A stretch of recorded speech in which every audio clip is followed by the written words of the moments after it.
स्वागत है दोस्तों आपका एम्पलीफायर वर्ल्ड चैनल में। और आज मेरे पास दो पार्सल आए हुए हैं, तो चलिए इन दोनों को खोल लेते हैं और देखते हैं इनके अंदर क्या है।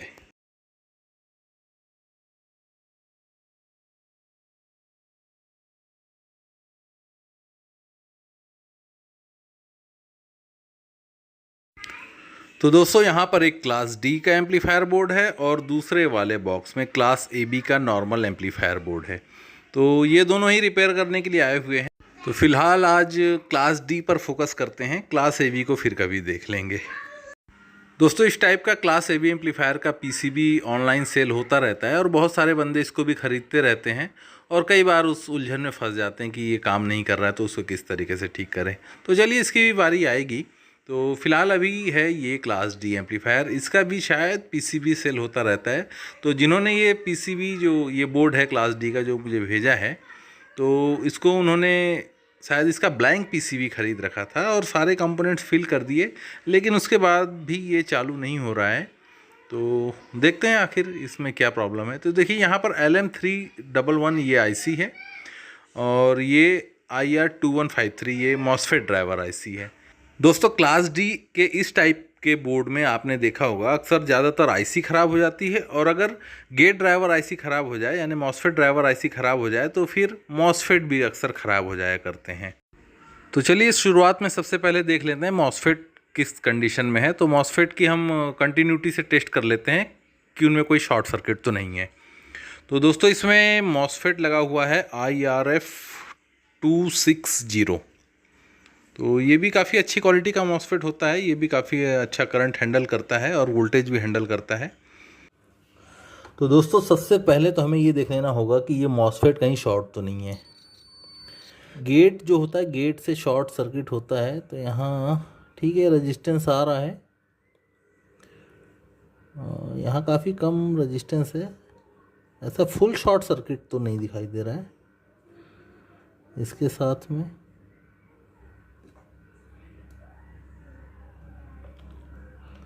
और प्रोड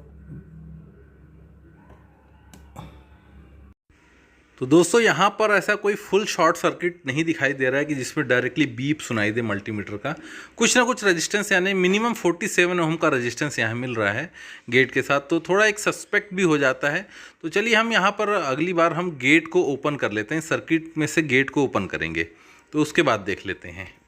दोस्तों मॉसफेट को प्रॉपरली चेक करने के लिए ज़रूरी है कि हम इसका गेट जो है पीसीबी से थोड़ा आइसोलेट कर लेते हैं सोल्डर से।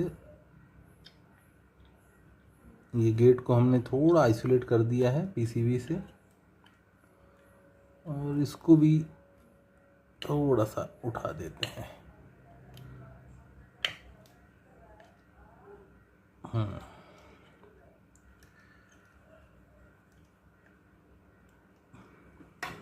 तो इस तरीके से आप देखिए गेट को जो है मैंने थोड़ा लिफ्ट कर दिया है। अब हम इसकी कंटिन्यूटी लेंगे,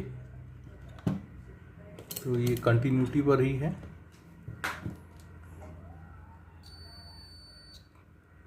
अब गेट के साथ क्या दिखा रहा है, बिल्कुल आइसोलेट है यानी कि कोई प्रॉब्लम नहीं है। गेट के साथ दोस्तों कोई भी कंटिन्यूटी नहीं आनी चाहिए, बिल्कुल ओपन दिखाना चाहिए। ये भी ओपन दिखा रहा है, ये भी ओपन, ठीक है। यानी कि हम मान लेते हैं जो मॉसफेट है इंटैक्ट है, कोई दिक्कत नहीं है। एक साइड से इसके अंदर डायोड होता है इसलिए इस टाइप से रीडिंग आ रही है और एक साइड से नहीं आ रही है। ठीक इसमें भी वैसे ही होगा, एक साइड से आएगी एक साइड से नहीं आएगी। तो ये जो रीडिंग आ रही है डायोड की, इसके अंदर इनबिल्ट एक डायोड होता है, इसकी वजह से एक साइड से रीडिंग आ रही है। अब हम इसको रिस्टोर कर देते हैं, इसके पिन बराबर यहाँ पर लगा देते हैं।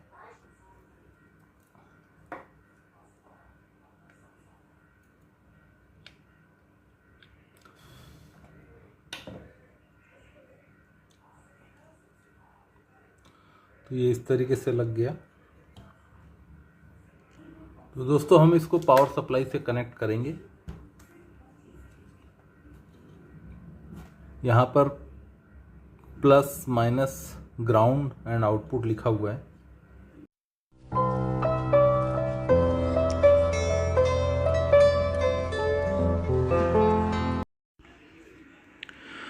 दोस्तों अब हम इस बोर्ड को पावर अप करेंगे और देखते हैं कि क्या ऑडियो सिग्नल बन रहा है या फिर और किसी तरीके की समस्या है।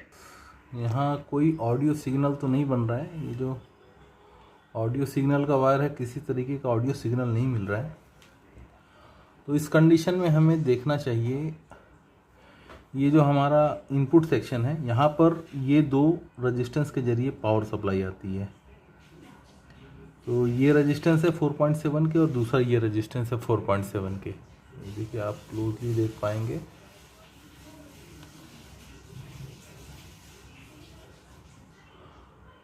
तो दोस्तों ये रेजिस्टेंस से पावर सप्लाई आती है इस आईसी पे। सबसे पहले हम देख लेते हैं पावर सप्लाई आ रही है या नहीं। तो अभी ये डीसी 200 वोल्ट पर लगा रखा है।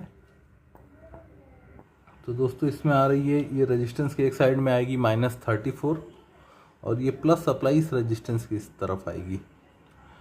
तो यहाँ पर +35 -35 आ रही है। अब ये रेजिस्टेंस के बाद सप्लाई यहाँ पर आती है और जीना डायोड से ग्राउंड होती है। तो यहाँ पर देखिए 5 वोल्ट के करीब मिल रहा है और इस साइड में 2.2 वोल्ट मिल रहा है, यानी कि ये यहाँ पर सप्लाई शॉर्ट हो रही है। शॉर्ट होने के कारण या तो आईसी हो सकती है, यहाँ पर लगा हुआ कैपेसिटर हो सकता है, या फिर ये जीना डायोड हो सकता है। तो यहाँ पर आईसी जो है बेस पर लगी हुई है। तो सबसे पहले हम इस आईसी को रिमूव कर लेंगे और देखेंगे कि फिर वोल्टेज आ रहे हैं या नहीं। तो रिमूव करने के लिए हम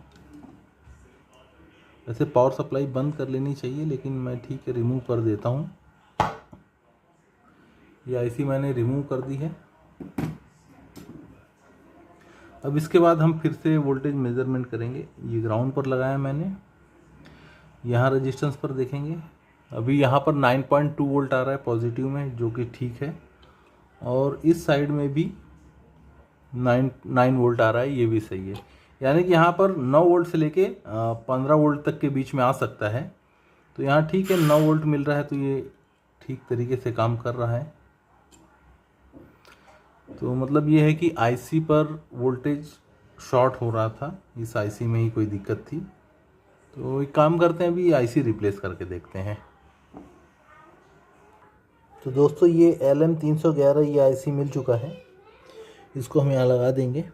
तो आईसी हमें कभी भी देखना है तो डायरेक्शन देख के उसका पिन देखकर लगानी होती है। तो ये यहाँ पर आईसी में जो बेस है उसमें स्लॉट बना हुआ है, तो इस स्लॉट के नीचे में ही ये हमारा आईसी का फर्स्ट पिन होता है। तो हम यहाँ इस तरीके से इसको लगा देंगे। काफ़ी ध्यान से देखना होता है कि कोई आईसी का पिन, जैसे कभी कभी ऐसा होता है कि हम आईसी तो लगा देते हैं लेकिन पिन जो है बेस में जाते हुए साइड में चला जाता है, जिस वजह से प्रॉपर कनेक्शन नहीं हो पाते आईसी के। तो अब ये आईसी रिप्लेसमेंट के बाद अब हम फिर से इसको पावर अप करते हैं और देखते हैं कि अब वोल्टेज कितना आ रहा है।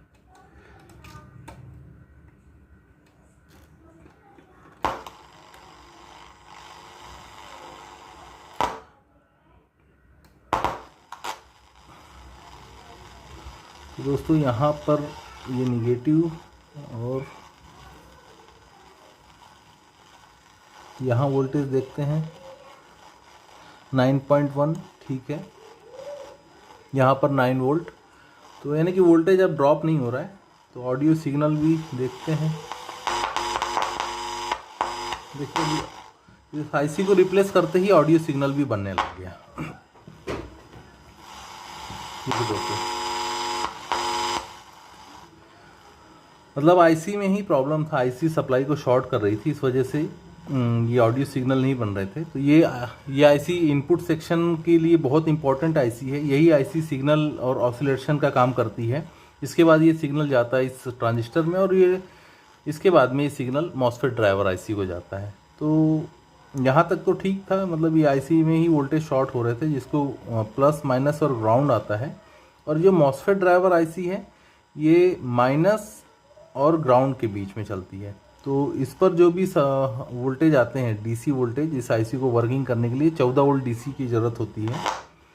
तो इसका जो 14 वोल्ट डीसी मेज़रमेंट है, एक -45 वोल्ट, इस पर हमें ग्राउंड समझना है। और इसका जो सप्लाई पिन है, यहाँ पर देखिए डायोड पर हम देख सकते हैं वोल्टेज आएगा, डायोड की पिन पे 14 वोल्ट आ रहा है, यानी कि इसका बायस वोल्टेज सही है। या फिर ये जो ट्रांजिस्टर है ये इसके लिए रेगुलेशन पावर सप्लाई क्रिएट करता है इस आईसी के लिए। तो इसके एमीटर पर हमें 14 वोल्ट मिलने चाहिए। तो फिलहाल ये डायोड से कनेक्ट रहता है इसका एमीटर, तो -45 वोल्ट, और ये डायोड पर देखते हैं तो 14 वोल्ट आ रहा है, यानी कि ये जो बायस सेक्शन है बिल्कुल सही है, और इनपुट सेक्शन अभी सही हो जाने से हमें ऑडियो सिग्नल यहाँ पर मिल रहा है। तो अब चलिए इसमें कुछ म्यूज़िक प्ले करके देख लेते हैं साउंड क्वालिटी कैसा है।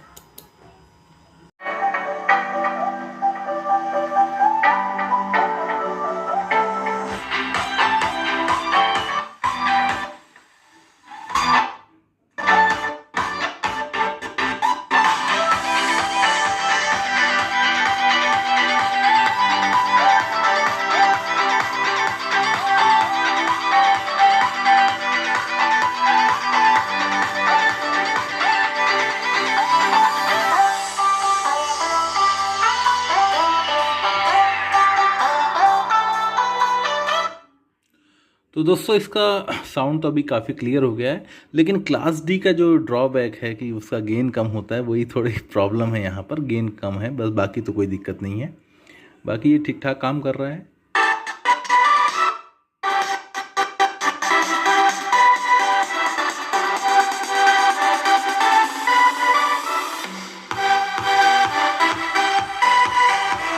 स्पीकर वायर शॉर्ट करके देखते हैं।